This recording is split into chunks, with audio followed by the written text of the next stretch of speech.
बहुत समय पहले की बात है। किसी गांव में कंचन अपनी बहन काव्या के साथ रहती थी।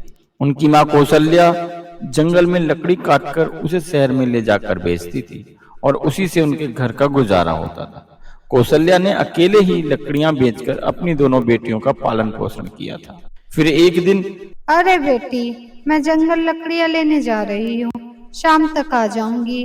तब तक दोनों बहनें अपना ध्यान रखना।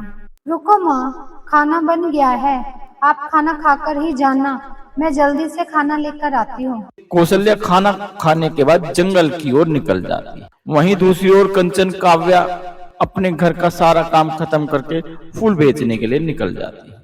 फूल ले लो, सुंदर सुंदर फूल ले लो। अरे काकी, आप तो मंदिर जा रही हो, बिना फूलों के भगवान की पूजा कैसे करोगी? यह फूल लेकर जाओ। अरे बेटी, मैं तुमसे फूल नहीं खरीद सकती क्योंकि मेरे पास पैसे नहीं हैं। अरे काकी, क्या हो गया, आपके पास पैसे नहीं है तो यह फूल ले जाओ और देखना भगवान आपकी सारी मनोकामनाएं जरूर पूरी करेंगे। जुग जुग जियो बेटी, सदा खुश रहो। काकी खुशी खुशी फूल लेकर मंदिर चली जाती है। पता नहीं है कंचन अपने आप को क्या समझती है। अरे कंचन, क्या जरूरत थी फ्री में फूल देने की? तुम कोई महारानी की बेटी हो। अरे काव्या, तुमने देखा नहीं, थोड़े से फूल से ही काकी कितनी खुश हो गई और उन्होंने हमें ढेर सारा आशीर्वाद भी तो दिया है।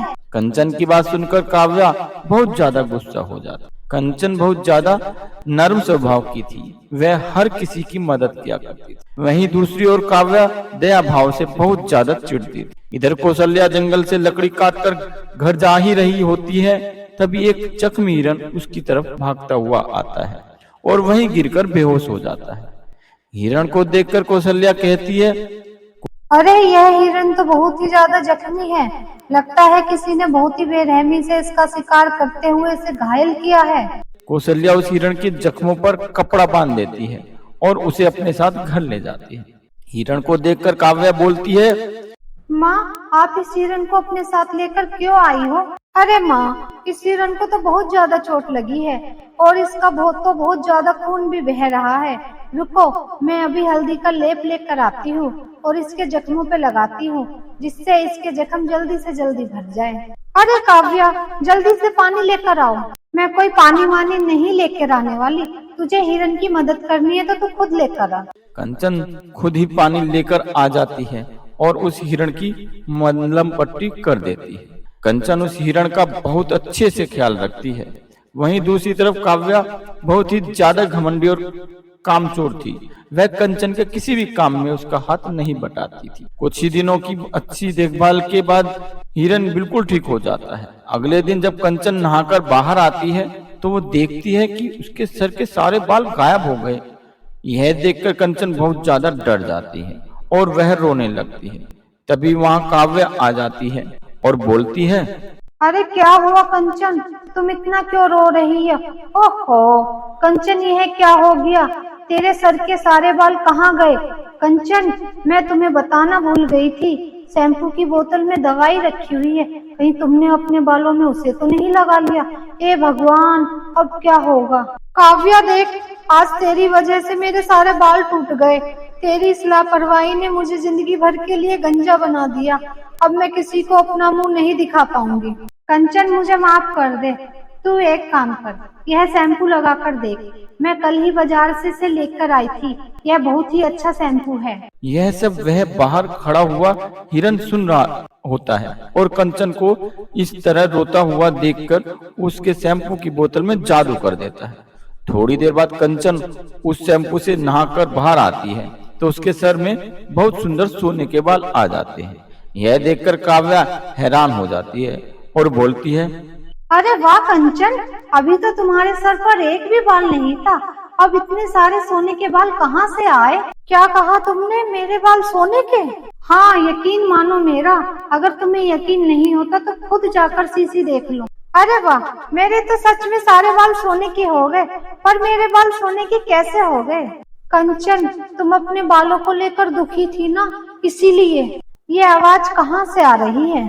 तभी वह हिरण एक बहुत ही खूबसूरत परी में बदल जाती है और बोलती है, कंचन, तुमने मेरी खूब सेवा की है। तुम एक बहुत ही अच्छी लड़की हो, इसीलिए मैंने तुम्हें सोने के बालों का वरदान दिया है। कंचन, अब तुम्हें किसी भी तरह की कोई परेशानी उठाने की जरूरत नहीं। तुम्हारे बाल सोने के हैं।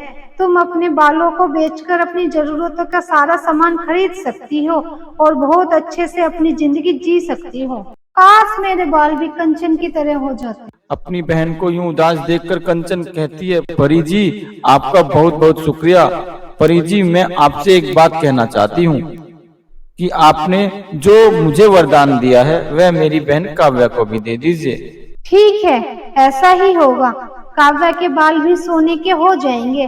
काव्या, तुम भी जाकर उस शैम्पू से अपने बालों को धो लेना, लेकिन ध्यान रहे अगर तुम दोनों में से किसी ने भी गरीब इंसान का दिल दुखाया तो यह सोने के बाल हमेशा के लिए तुम्हारे सर से चले जाएंगे। यह बोलकर परी वहाँ से गायब हो जाती है। उसके बाद काव्या भी उस शैम्पू का इस्तेमाल करती है और उसके बाल भी सोने के हो जाते हैं। कंचन देखो, मेरे सोने के बाल कितने अच्छे लग रहे हैं।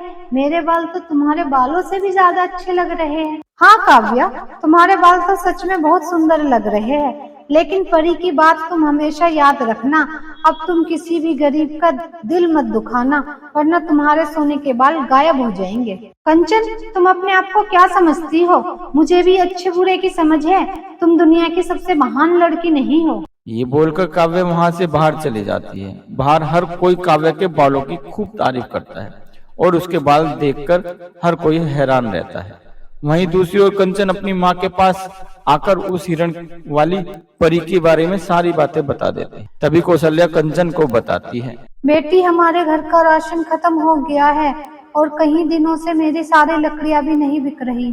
तभी कंचन अपने बालों में से कुछ बाल तोड़कर अपनी माँ को दे देती है और बोलती है, माँ ये लीजिए बाल, इन्हें बेचकर आप घर का सारा सामान ले आइए और अब आपको किसी भी चीज की चिंता करने की कोई जरूरत नहीं है और न ही अब आपको लकड़ियाँ काटने जंगल में जाना पड़ेगा।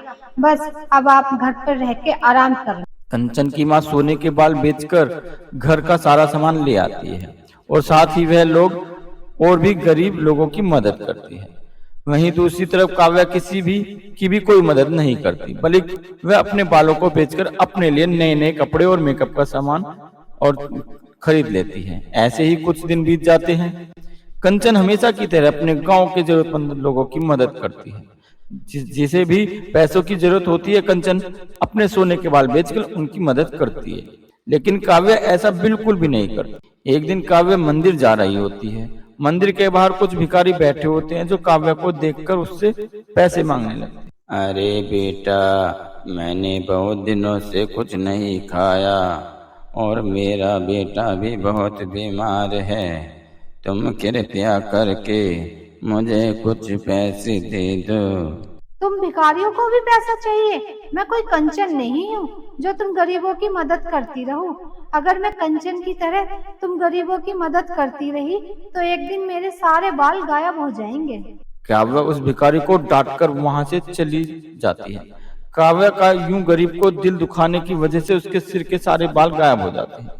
तभी वहां कंचन आती है और अपनी बहन को देखकर हैरानी से बोलती है, यह क्या काव्या, तुमने अपने सर के सारे बाल क्यों कटवा दिए?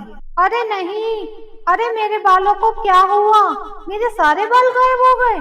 जब काव्या को अपने बालों के गायब होने का पता चलता है तो वह समझ जाती कि यह सब उसके बुरे व्यवहार की वजह से ही हुआ है। काव्या को अपनी गलती का बहुत ही ज्यादा पछतावा होता है और वह हमेशा के लिए टकली बनकर रह जाती। वहीं कंचन अपनी दयालुता की वजह से खुशी खुशी रहती है।